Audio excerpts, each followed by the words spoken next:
આ ભાઈ એવું કહે છે કે આપણે આપણી રીતે જીવવાનું હોય અને જે કૂતરા હોય એ હાથીને જોઈને ભસતા હોય તો હાથી તો પોતાની મસ્તીમાં ચાલતો જ રહે. તો આ વસ્તુ તો મેં બહુ નાની એવી હું હતી અને હું 8મા ધોરણમાં હતી ત્યારથી મારા બાપુજીએ મને શીખવાડી દીધું છે, એટલા માટે કે હું 8મા ધોરણથી બહાર ભણું છું, હોસ્ટેલમાં રહું છું.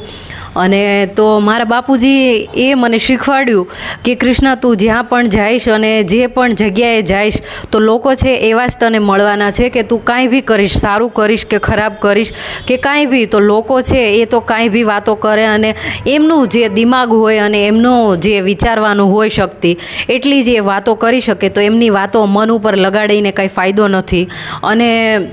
આવા લોકો છે એમનું કામ એ જ હોય છે કે આવું ભસવાનું અને બોલવાનું, પોતે તો કંઈ કરી ના શકતા હોય પણ બીજા કાંઈ બી કરે તો એમાં ફટાફટ કમેન્ટ કરશે, કાંઈ બી બોલશે, પોતે કંઈ ના